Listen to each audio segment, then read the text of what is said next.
Friends of NRA is your chance to support our Second Amendment rights and preserve America's hunting traditions. Join Friends of NRA at one of our 600 exciting events nationwide. From games to auctions and exclusive firearms, Friends of NRA events are your chance to support a cause you care about while having a great time with patriots in your community. Whether you're a seasoned shooter, an avid hunter or outdoorsman, or passionate about freedom, there's a place for you within Friends of NRA. Visit friendsofnra.org to find an event near you. Stand up for freedom with the Friends of NRA. Want to plan your next fishing trip without the hassle? FishingBooker.com is the best way to find and book a fishing charter anywhere in the world. Whether you're chasing trophy fish or just looking for a family day on the water, Fishing Booker makes it simple, fast, and secure.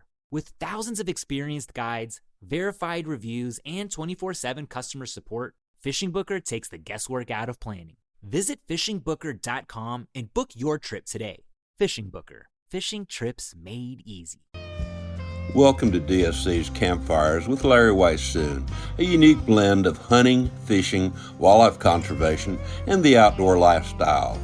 DSC's Campfires is brought to you by DSC, Conservation, Education, and Hunter Advocacy. Hornady, accurate, deadly, dependable. Taurus, award-winning revolvers and pistols. Stealth Vision, high-tech, precision-driven equipment for the modern hunter. Mossberg, American-built, American-strong. Vineyard Max, deer attractants created for the aroma of success, game feeders, and other innovative hunting products. Red 55 Winery, signature wines from the Emmy Award-winning country artist Miranda Lambert, owned by Rick and Beverly Lambert. Wintertime. Most hunting seasons are now over.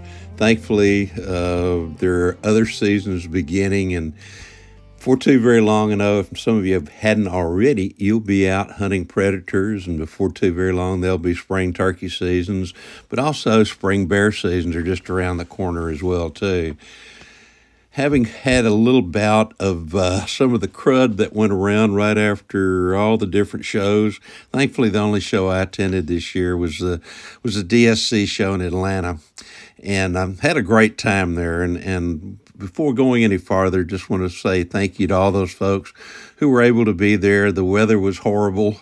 The roads were closed, and it was a trying few days. But all in all, I think it was a successful show, particularly considering all the things that were happening at the same time in terms of the weather and people not being able to get there and all those other kind of good things.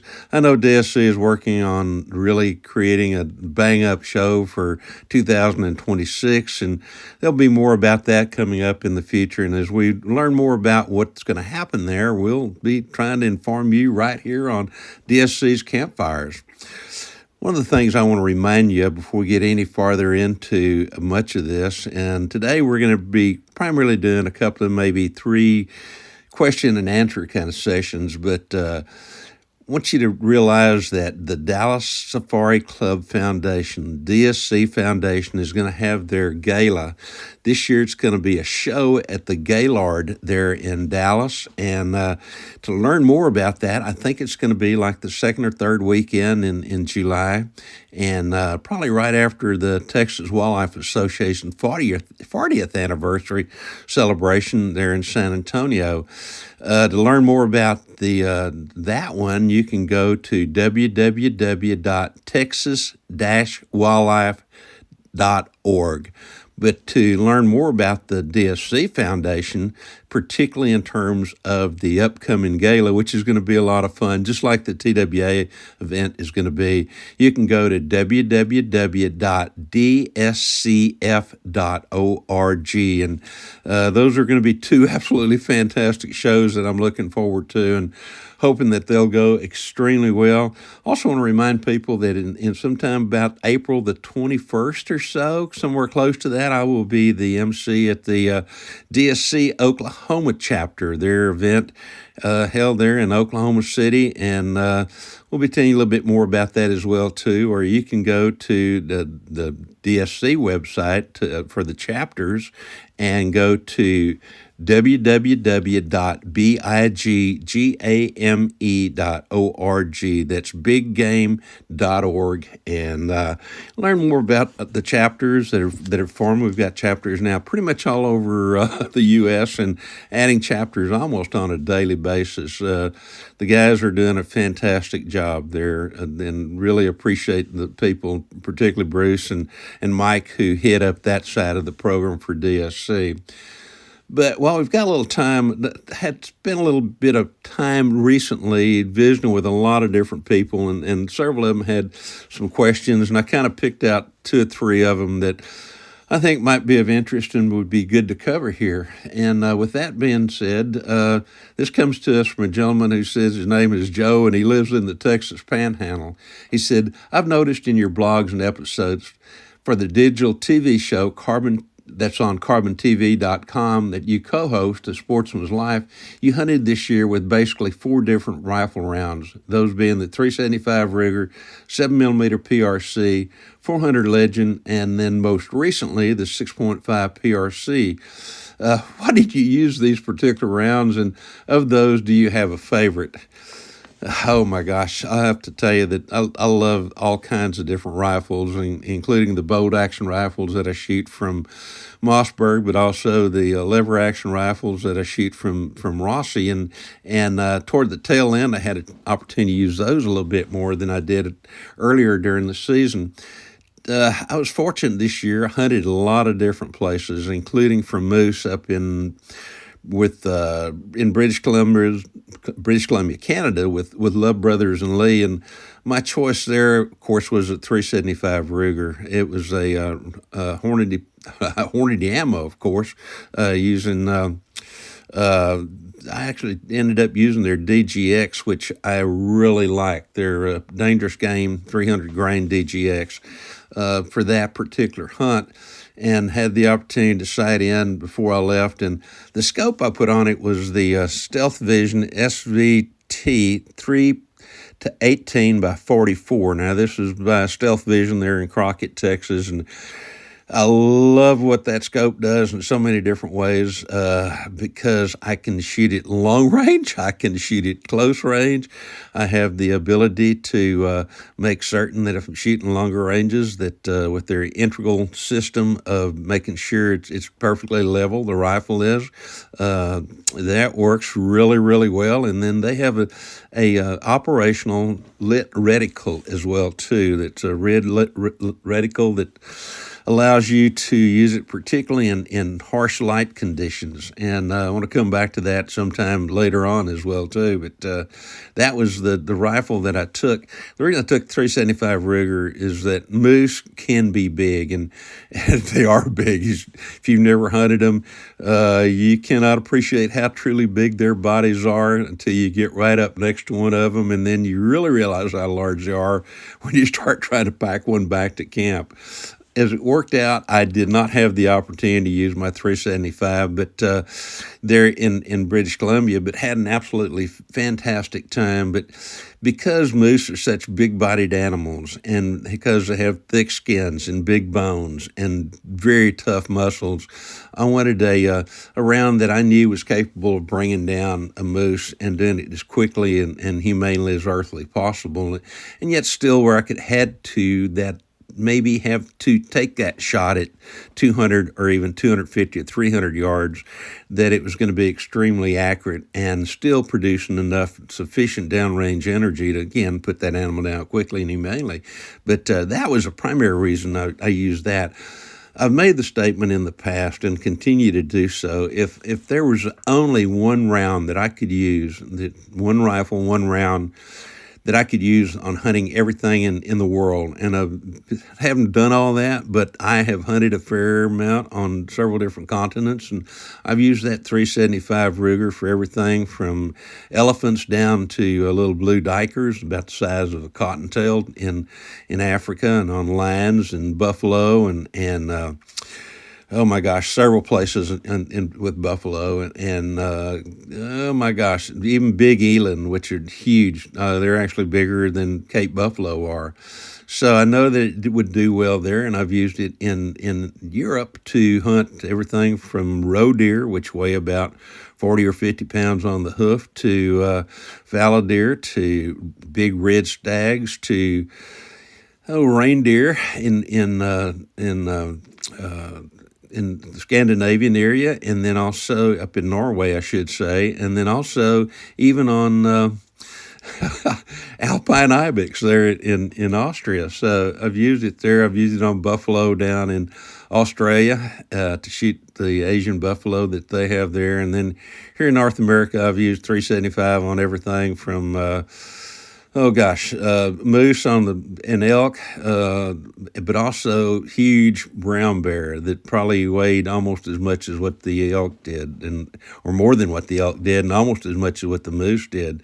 So I've used it there, and I've used it on white-tailed deer, of course, here as well too. So to me, it's that one round that you can use universally, and no matter where you hunt and what size animals you hunt. Now, you mentioned the 7 PRC. That's become a favorite of mine. I dearly love the 7 PRC. I've got it in a Mossberg Patriot Predator shooting. Shot several of both of the rounds that Hornady produces, both the Outfitter and the Precision Hunter, and my rifle seems to prefer the Precision Hunter a little bit better than it does the Outfitter, but we're talking about that shooting at different ranges out to about 400 or 500 yards. Out to 300 yards, there's not a whole lot of appreciable difference with the rifle that I'm shooting, and again, it too is topped with a Stealth Vision 3-18 by 44 SVT scope. I'm very impressed with that. The 7mm I used, PRC I used this year on mule deer up in the Texas Panhandle, where it did an absolutely wonderful job. I hunted with it as well several different places in Oklahoma for white-tailed deer, and then also here in Texas for white-tailed deer, and here in Texas where I live, and I'm really impressed with that cartridge. The more I shoot it, the more I like it. I've just ordered one of the 20-inch, Mossberg Patriot carbines. I am anxious to shoot it because I do love the shorter barrels, and the 20-inch barrel there is more than sufficient to really make that rifle shine, or that particular cartridge shine. And even though I don't currently shoot suppressors, I am finally having to break down, I guess, and start thinking about doing so. And with the suppressor of whatever suppressor I end up getting and putting on it, it's not going to be overly long. And that 20-inch barrel and that 7mm PRC is more than sufficient. You don't really lose a whole lot of energy or velocity or anything of that nature by going to that shorter barrel. So really looking forward to using that one this year. I do have a couple of them that I shot this year that had the Aviant rapid heat releasing barrels installed in them, and I must say I was extremely pleased with how well those shot. I used those in Texas, had it on a Mossberg Patriot. And then I've had one that they did up for me some time ago, the Aviant guys, and it's just amazing. To me, it's increased the accuracy. I think it makes that barrel stiffer. It makes it a lot of fun to shoot, I'm telling you, even out to extremely long ranges. There on the Stealth Vision range that runs out to 1,200 yards there at Crockett, Texas. I shot that rifle, or those rifles, a fair amount out to 1,000 and 1,200 yards there, but also on the Choctaw hunting lodge, where they now have a 1,200-yard range as well, too. Dusty Vickery, who runs that operation, put it in some time ago, and so I've shot out out there out to 1,200 yards as well. To me, am I going to try to kill a deer that far away? No, no way. But knowing that I can hit a target and shoot a group that's maybe a 2.5-inch group at the most at 1,000, if I can do that, I know that I can precisely place that bullet where I want to, a whole lot closer, which is always my goal, to try to get as close as I can before squeezing the trigger. So got a couple of 7mm PRCs, and going to have another one that I'll tell you a little bit more about here in the not too long distant future. You also mentioned the 400 Legend. Now, I like the straight wall cartridges for certain things. I mean, for you've been hunting with them, such as the 45-70, and then the when you get right down to it, most of the revolver cartridges that I've shot, the 454 Casull, the 460 S&W, the 500 S&W, 44 mag, 357, all those 45 long Colt, all those are straight wall cartridges, and now too I've got Rossi rifles in both 45 Colt and those are R92s and also in a 454 Casull. So or 44 mag, I guess it is, that I'm wanting to get a 454 Casull, but then also they're producing a 45-70 R95 now as well too, that I'm really anxious to try to get my hands on, and I think it too will make a really nice black bear rifle, particularly for spring or fall black bear. That 400 Legend, I used it on a rattling hunt with my brother Glenn.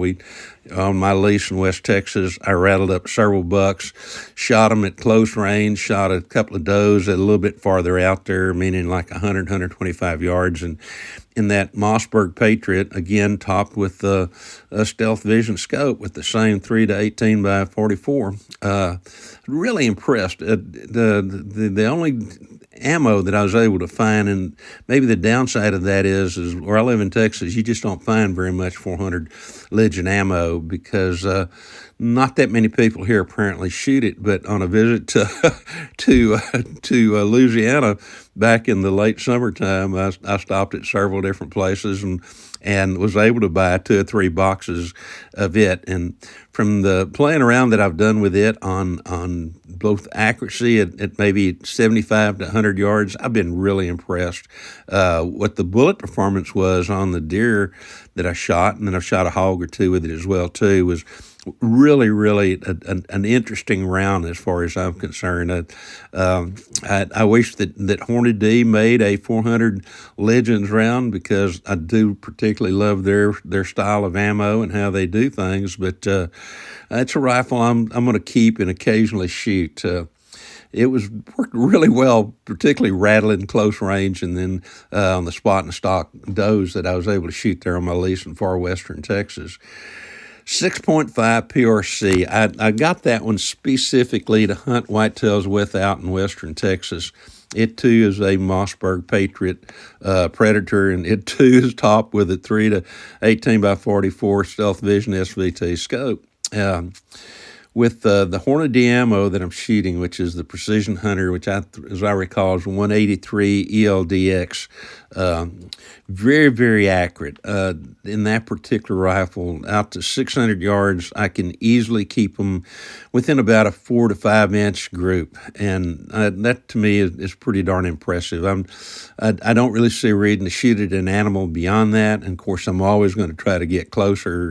Again, the closer I can get, the better I like it. But that's the primary reason that I got that rifle, and did shoot some whitetail deer with it out in West Texas, where we're on the managed land deer permit, which allows me to shoot more than 1 or 2 deer kind of thing based upon whatever our annual survey is and what we need to take off each year. But that rifle, too, I carried with me on a Coues deer hunt that you'll hear about here before too very long down in Mexico on the El Durangano Ranch. I'll spit it out here properly in just a little bit.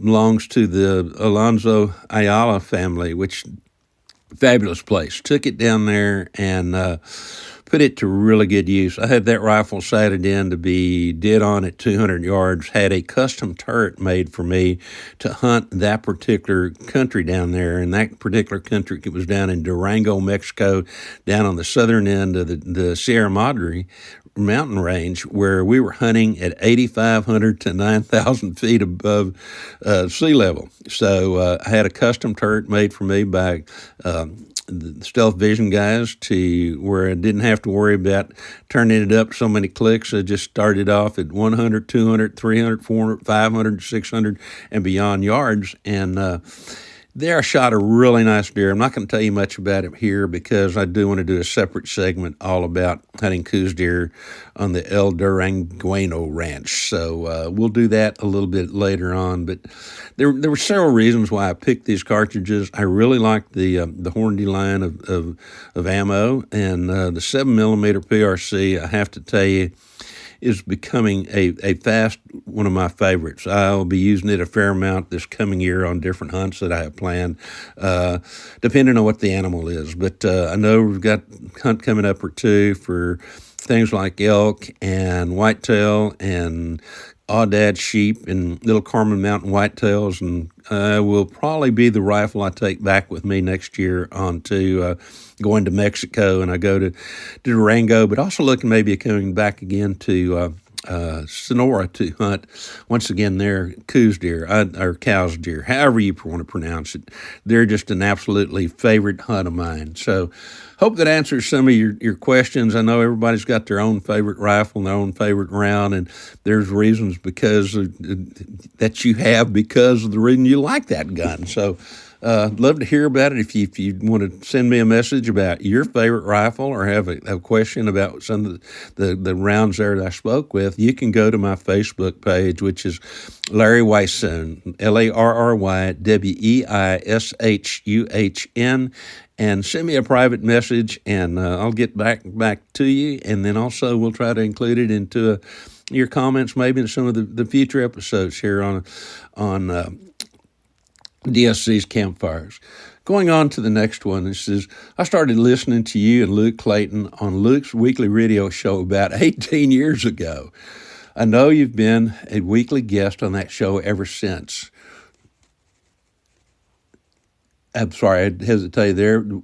With your Campfire Talk segment, listening to... Sorry, I'm lost my spot here for just a little bit. I've been dealing with some health issues here as of late, but Luke's entire show is now also a weekly podcast, Catfish Radio with Luke Clayton and friends. And so it says, what's it like spending time with Luke, and what else do y'all guys have planned? And they know, too, that obviously Luke and I have been friends for a long time. And he also made a comment in there, something about it sounded like two old friends sitting around a campfire just visiting and talking. And this comes to us from a gentleman named Jeff with the last name that starts with an O. And it's from down in southern Nebraska, which is interesting because Luke does a radio show, a weekly little short segment for the High Plains Outdoors. It's called High Plains Outdoors. It's on the local Nebraska High Plains Radio, public radio. Nebraska High Plains Public Radio. Again, I apologize. I'm on a series of medications right now that sometimes makes my eyes cross a little bit, if you will, just dealing with the little respiratory problem that we're about to get over with. But working with Luke and I, as the gentleman mentioned, go back to actually over 18 years ago. We've been friends for even longer than that. Luke started that radio show of his about 18, probably, and a little bit. I was a frequent guest on the first couple of three of them that he did, and then he called me one morning and said, "Do you consider doing a regular segment?" And I told him, I said, "Luke, I would be truly honored to do so." So we call that segment Campfire Talk. And we'll come back to that as well a little bit here too. But we've been friends for a long time, and one of the things that I knew about Luke to start with is Luke truly is an outdoorsman. Luke can do it all. He used to write a fishing column for the Dallas Morning News to start with years ago. His background is very similar to mine, growing up out in the country and hunting and fishing pretty much ever since he can remember. But be able to work with him, it truly is. Whenever he and I visit, and we've visited and done radio show segments from me being all over the world, I'd find a spot that I could get on a satellite radio and call Luke, and we'd record a session from there, and it might be in such places in Kyrgyzstan or in somewhere in Europe or in Canada or Alaska or somewhere in Africa, and those were always a lot of fun. But each time he and I get together, I have that feeling as well of sitting next to him around a big old campfire and just kind of kicking back and telling stories. Over the years, Luke and I have been involved in several different other projects. We've done podcasts together that we did for Sporting Classics for a while, and then also had a podcast for the Hunting Wire that we did for a while as well too. But the radio show has continued, and today it's also, as mentioned, a podcast, a weekly podcast. It's called Catfish Radio with Luke Clayton and Friends.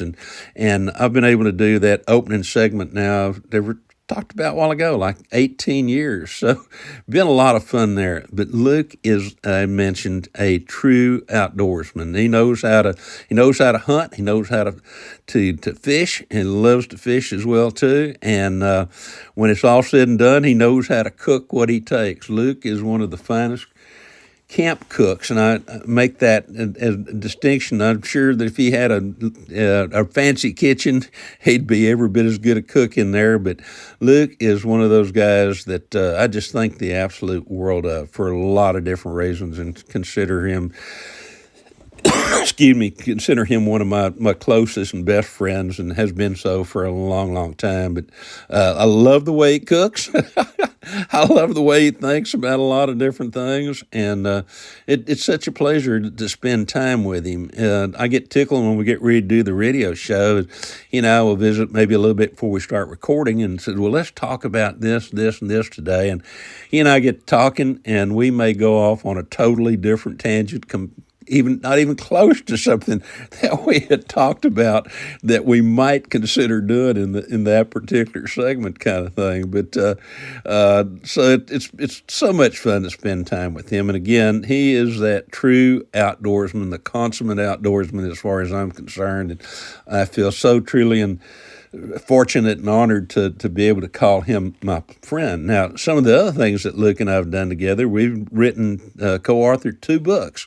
One is called, naturally, Campfire Talk with Luke Clayton and Larry Weisson, and it's a compilation of stories, hunting and fishing, a little bit of cooking, that some of our favorite stories that kind of we've told to each other and maybe a few other people around, and great book. Now, the other one is called Poor Man's Grizzly. Now, those of you who've been around and listened to some of Luke's things will know that Luke loves wild hogs. Well, I kind of the same way, maybe not to the great extent that Luke is when it comes to a love for wild hogs, but let me tell you something. That guy knows how to hunt hogs. He hunts hogs regularly, and I mean that regularly on a weekly basis throughout the year. But then he goes beyond all that, and not only that, he cooks. And those cooking segments can always be seen on A Sportsman's Life, which is a digital TV show that he and I, along with Jeff Rice, Jeff is actually the one who puts the shows together, but Jeff, Luke, and I co-host A Sportsman's Life, which is on Carbon TV. It's a weekly show. It is a real-world hunting, real-world outdoors, real-world fishing. If we catch something, we show it. If we don't shoot something, we We show it. We talk about what we did and what was successful, and even sometimes what we would do differently if we had the opportunity to go back and do that same hunt or fishing trip one more time. And often we do. We get to do that. But in almost every segment, there's a short piece in there about Luke cooking something. And he, like me, and again, probably even more than I do, loves cast iron cooking. So if you get a chance, go to carbontv.com. It's free to sign up if you had not already a member, if you will, and look up A Sportsman's Life. Now, we also have a YouTube channel called A Sportsman's Life, too. And you can just go onto YouTube, subscribe to it, and my golly, you can see the show there as well, too. A lot of things, as I mentioned, that he and I are doing. The books, the Campfire Talk, and also Poor Man's Grizzly, like my Deer Addictions book. You can order those by going to Luke's website, which is catfishradio.org. And my website, which is all lowercase, it's LARRYWEISHUHN.net, and punch the book side of things down there on those websites. And Luke and I will be more than happy to send you an autographed copy there as well. They, as I mentioned, can be ordered there. So a lot of things. Excuse me. The podcast, Catfish Radio with Luke Clayton and Friends, can be accessed almost anywhere you can find a podcast, from Spotify to Apple Podcasts to also to OutdoorAction.com, which is like a really good place to see some TV shows and listen to podcasts as well, too. Again, you have to sign up, but signing up is free. Luke's, and again, Luke Clayton and Friends, or Catfish Radio with Luke Clayton and Friends, can also be listened to on Carbon TV, and it's been very, very successful there, and I'm very, very proud to be a part of that, but almost as proud as I am to call Luke Clayton a friend and tell you that there is no finer outdoorsman out there than Luke Clayton, and I feel so fortunate and blessed to be able to spend time with him, and every opportunity I can, I'm going to spend even more time with him in the future. But I appreciate you asking about Luke. Luke is just a dear friend, among other things. So thank you very much for that question, Jeff. Let's finish this off with one more question today. And this, we're not that far away from spring bear season. And I got this through a gentleman that lives up in Texarkana. I was at a DSC event not very long ago, and he knew I liked to bear hunt, and I got approached by him. And basically the question is I'm going on my first, let's put it that way, I'm going on my first black bear hunt in Alberta, Canada. I have several rifles, including a 450 Bushmaster in Mossberg Patriot. I know you have mentioned it in some of your bear articles and blog in the past. I also have a 308 Winchester and a 300 Win Mag. These two are Mossberg rifles. Which one of these rifles would you suggest my taking? Ed from Texarkana, I'll tell you what, any one of those three will absolutely do the job. I've shot bear with the 300 Win Mag quite often in the past. The last bear that I shot up in Alberta was with a 308 Mossberg that graciously was lent to me by Brad Fenson, who's a biologist and a writer there just outside of Edmonton. And so you can't go wrong with either one of those. But the 450 Bushmaster, I'm glad you mentioned it. Now, Linda Powell, who is a dear friend and has long been involved with Mossberg. Prior to that, she was with Remington Arms a long, long time ago when I first met Linda. But Linda loves bear hunting, and she's been on a bunch of bear hunts. And when I asked her in an interview here on this podcast not that terribly long ago, I said, "What's your favorite round for black bear?" She very promptly said, "I dearly love the 450 Bushmaster using Hornady ammo." And for good reason. Linda has taken some unbelievably big bear in the past, and there's something about that round too. It is a straight wall cartridge, and it does a big old bullet with a big old frontal area that does a tremendous amount of damage when it hits that animal and puts that bear down very quickly and humanely. My preference out of those is I have now, because of lead, I have a 450 Bushmaster Mossberg rifle that the next spring bear hunt I do, or maybe even a fall bear hunt up in Maine. I'm visiting with a friend up there now about possibly doing a bear hunt during maybe in September kind of thing. But I think my choice is going to be the 450 Bushmaster on that one. Now, there's several things that I want to remind you of. Is that most black bear are black. There are also other color phase bears, everything from a blonde to a cinnamon to almost reddish to a chocolate brown kind of thing. Now, those are really attractive bears when you get right down to it, and they can grow big. The biggest I've ever shot was one that weighed 560 plus pounds, and it was taken in Arizona a long time ago. But most of the big bear I've taken have probably been about 3.25, somewhere along like that. And I've shot those again with a great variety of different rounds and different rifles. I've been fortunate to have hunted bear for a long time, and sometimes years past I'd go 2 or 3 times a year on bear hunts. But the one thing you have to remember is those colors are such that in poor light conditions, black crosshairs can be really hard to see against that black color. And my rifles now carry the Stealth Vision 3-18, so I can crank it way down, great light gathering ability, but they have that reddish lit reticle that I can turn on. So regardless of how late that bear comes in or how dark the skies are, and I can put that lit reticle on that bear and precisely place my bullet where I want to.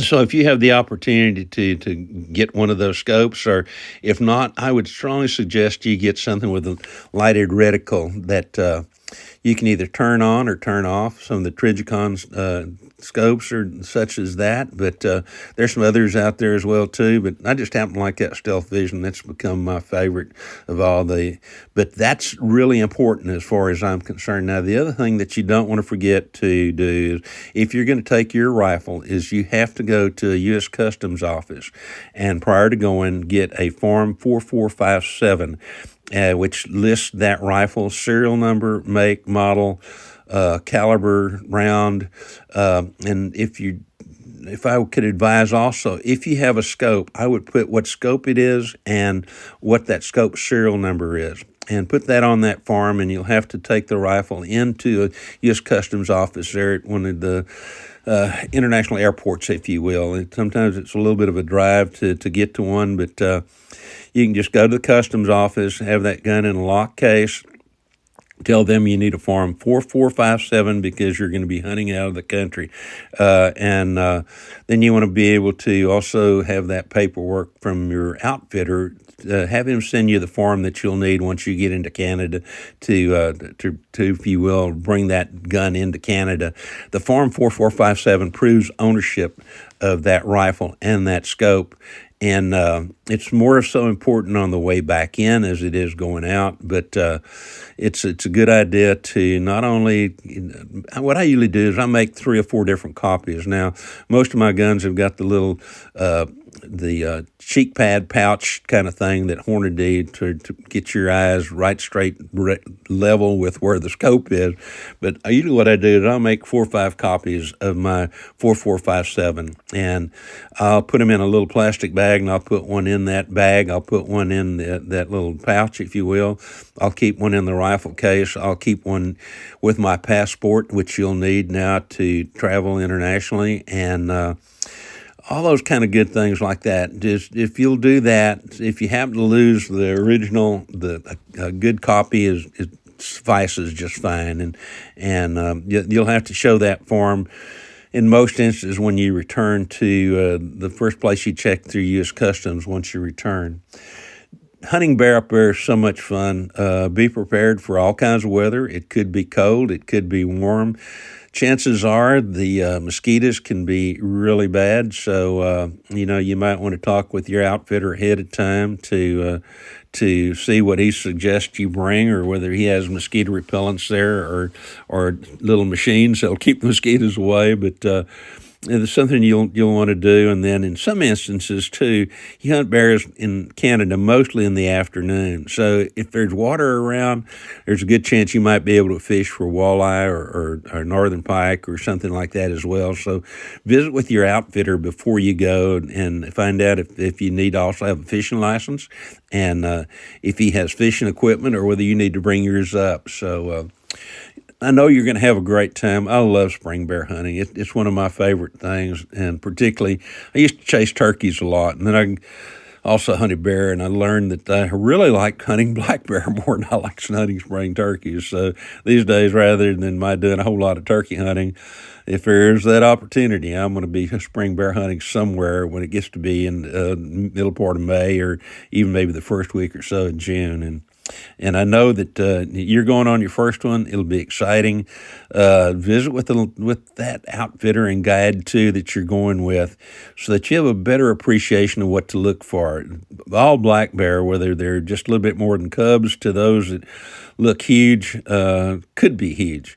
So learn how to judge those bear a little bit. There are two things that I look forward to, or look for when I'm out, is a big muscular head, and then I look down just above the paw where you might consider his ankles are. Females tend to be a little more restricted there, have a tinier circumference, if you will, as compared to the old boars. A lot of times you'll be hunting around a barrel, a bait barrel, and they'll say, okay, if that bear comes to a certain level on that bait barrel, as far as the shoulders are concerned, he's a good bear. But learn what you can, study a lot of videos, if you will, or YouTube. There's all kinds of different ways to learn more about how to field judge bears, and go there and with the attitude of having a good time, and not only will you be successful, but I'll know you'll have an unbelievably great time and want to go back. Just like I do again and again and again. With that, we're going to bring this to a close. Probably next week, I will talk a little bit more about the Coues or Cow's whitetail hunt that I did, and then we've got a bunch of great guests coming up very shortly after that as well too. So really want to thank you for being a regular listener. Please tell other people about us and where they can find us. That I would truly, truly appreciate you doing. And if you get a chance, go to the sites and give us a rating. This time I have to apologize for some of the stumbling that I did a little bit earlier. Like I said, I'm on some medication for this respiratory thing that I've got going on right now, but hopefully that'll be gone here in the next week or two, and I'll be back to where I can stumble around on my own without having to have that kind of medication. So thank you so very much for being with us, and really look forward to you being right back here with us again next week. DSC's Campfires has also been brought to you by the Crown Bar in LaGrange, Texas, Texas Wildlife Association, Habit, Our Gear, Your Adventure, Double Nickel Taxidermy, and Burnham Brothers Game Calls.